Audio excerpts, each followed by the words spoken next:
In the ashes of paradise, life began again, not in glory, but in exile. A flaming sword guarded Eden's gates. The tree of life stood behind a veil of fire, and east of that lost garden, Adam and Eve built a home on cursed ground. The memory of perfection haunted them, the voice of God, once so near, now distant. And yet, from their union, new life was born. Now Adam knew Eve his wife, and she conceived and bore Cain, and said, I have acquired a man from the Lord. Genesis chapter 4 verse 1. Cain, the firstborn of humanity, a child born into pain, into toil, into silence. And then came Abel, his brother, a second son, quiet, gentle, a shepherd of flocks. Two brothers, two destinies, a world watching with breath held. Then she bore again, this time his brother Abel. Now Abel was a keeper of sheep, but Cain was a tiller of the ground. Genesis chapter 4 verse 2. One turned the earth, one tended the living. One would give life, the other would take it. But neither knew yet what would unfold in the fields of man's first sorrow. Adam walked with the limp of guilt. Eve bore the weight of memory. And as Cain and Abel grew, so did the stories whispered into the night, stories of the garden and the fall. God once walked beside us, Adam would say, his voice broken. We heard his footsteps, Eve would whisper, until the day we heed. And Cain listened, eyes dark with longing. Abel listened, heart soft with wonder. But something stirred in Cain, something unspoken. He was the firstborn, the first to feel the burden of toil, the sweat of the brow, the curse of the ground. His offering would be labor, his dominion over dirt. But the ground had been cursed because of sin. Was he already marked by something he did not yet understand? They grew not only in age, but in contrast. Abel, the shepherd, wandered with his flocks beneath the open skies. He sang songs to the Creator. His hands, though rough, were gentle. He watched over life, even as death loomed ever near. Cain, the farmer, pressed his hands into the cursed soil. The sun beat down upon his back. The ground resisted him. Thorns fought his every harvest. In Cain's heart, a slow ache began to build. Why must I labor to earn what Adam lost? Abel's life seemed light, blessed. Cain's, heavy. But the test was yet to come. And so came the day of offering.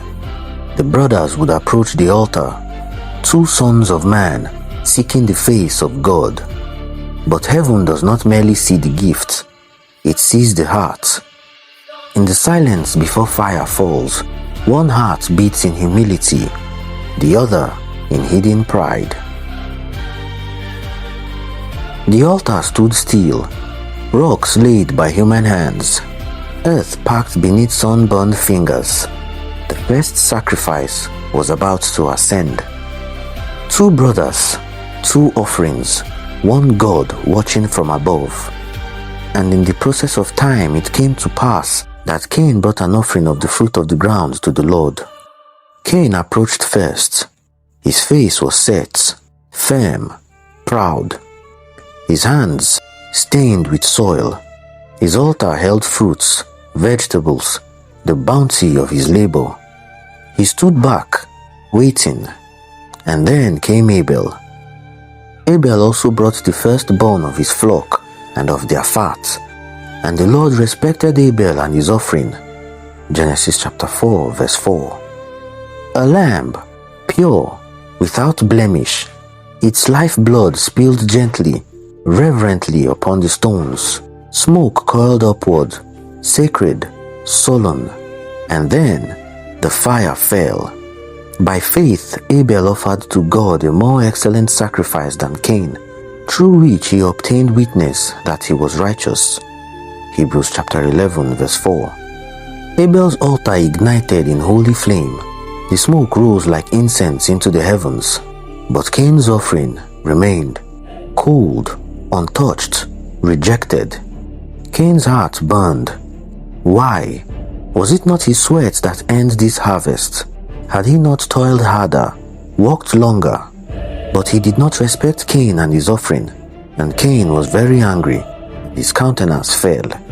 Genesis chapter 4 verse 5. His pride pierced. His face fell. His spirit collapsed inward. And the voice of God came, not with wrath, but with warning. So the Lord said to Cain, "Why are you angry? And why has your countenance fallen? If you do well, will you not be accepted? And if you do not do well, sin lies at the door, and its desire is for you, but you should rule over it." Genesis chapter 4, verse 6 and 7. Sin crouched at the threshold, like a beast, like a shadow, and Cain stood on the edge. He said nothing, not to Abel, not to God, not to himself, but deep in the soil of his heart, something took root. Jealousy, pride, resentment, and it grew like thorns in a cursed land. The sun rose slowly the next day, but peace did not come with it. Cain called out to Abel, his voice calm, too calm. "Come, brother, let us walk into the field." And Abel followed, unaware he was walking into the first betrayal. There was no one to stop it, no angel to intervene, no flaming sword to strike down the hand of wrath. Now Cain talked with Abel his brother, and it came to pass when they were in the field that Cain rose up against Abel his brother and killed him. Genesis chapter 4 verse 8. The first murder, the first blood, spilled not by war, but by envy. The ground drank it in. The earth had known the blood of beasts, but never the blood of man. It was not a scream that echoed, it was silence, a silence more deafening than thunder. Then came the voice. Then the Lord said to Cain, "Where is Abel your brother?" Genesis chapter 4 verse 9. Cain looked up, not with sorrow, not with repentance, but with defiance. He said, "I do not know. Am I my brother's keeper?" Genesis chapter 4 verse 9. His words trembled with guilt masked in arrogance, but God was not deceived. And he said, "What have you done? The voice of your brother's blood cries out to me from the ground." Genesis chapter 4 verse 10. The blood cried, not with words, but with divine justice. Abel was gone, but his innocence shouted from the soil, a silent scream that pierced heaven itself. Cain stood cursed, not by a man, not by a nation, but by the very earth beneath his feet. So now you are cursed from the earth, which has opened its mouth to receive your brother's blood from your hand.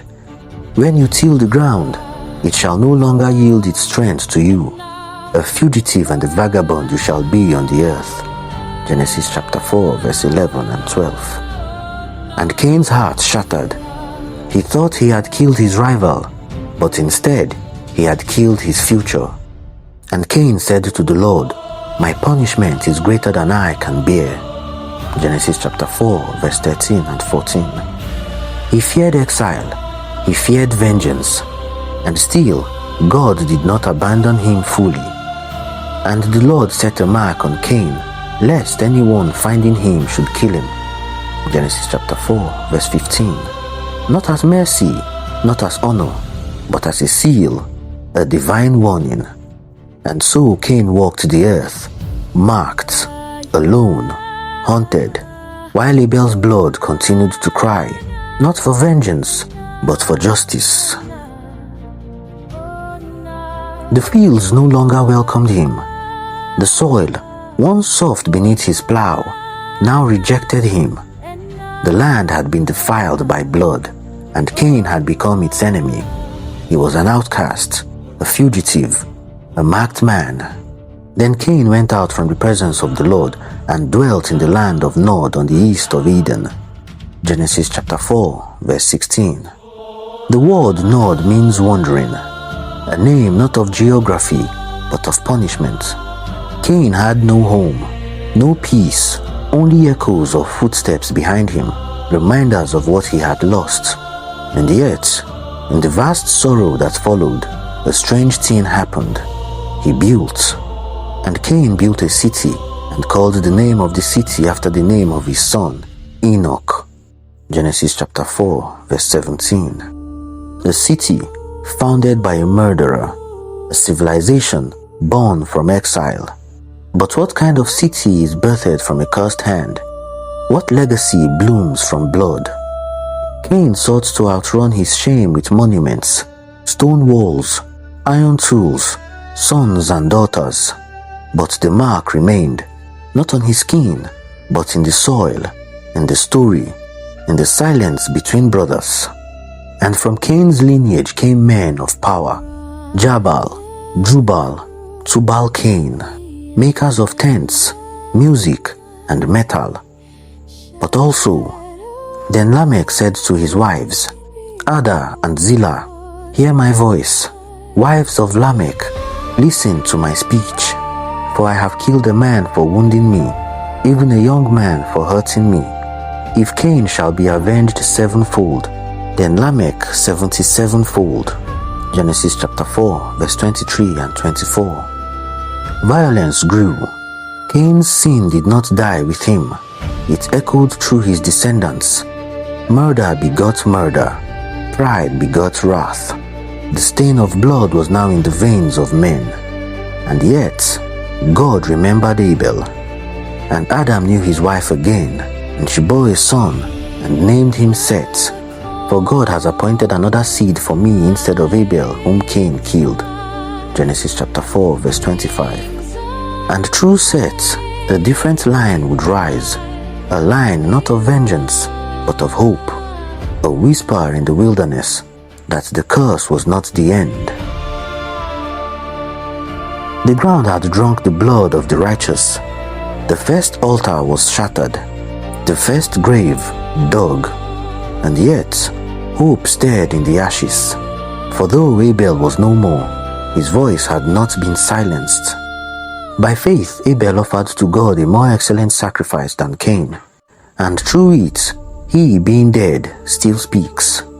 Hebrews chapter 11, verse 4. His offering, his heart, his faith echoed beyond the veil, beyond death, beyond vengeance. His blood became the first martyr's cry, and heaven heard it. In time, a new son was born, Seth, a name that means appointed, for it was given by God in place of the one taken. Through Seth came Enosh, and something new began to awaken in the hearts of men. Then men began to call on the name of the Lord. Genesis chapter 4, verse 26. From Cain came cities, tools, weapons, but from Seth came worship. Where one line built towers, the other raised their hands to heaven. The world had tasted blood, but not all would drink it. And so, two paths emerged, two legacies diverged at the gates of Eden. One, the path of pride, power, and exile. The other, the path of remembrance, reverence, and return. Cain wandered. Abel rested. Cain's mark burned in shadow. Abel's voice whispered in eternity. But this was only the beginning. The soil of the earth had tasted its first death, and would soon drink many more. Brother would rise against brother. Nations would be born in rage.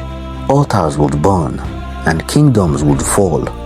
And yet, in the distance, a promise, a voice from eternity, a crimson thread woven from Eden to the cross. For there would come another shepherd, despised and rejected, whose blood would also cry out, but not for vengeance, for redemption. For we hear in Hebrews chapter 12, verse 24, to Jesus, the mediator of the new covenant, and to the blood of sprinkling that speaks better things than that of Abel. Cain and Abel, the first sons, the first sacrifice, the first murder, but not the last. The echoes of Eden still calls to us, in the silence between men, in the cry of the innocent, in the choice between altar and envy, between life and death. Which voice will we follow? The one that builds in rebellion, or the one that falls in surrender? The blood still speaks. Will we listen?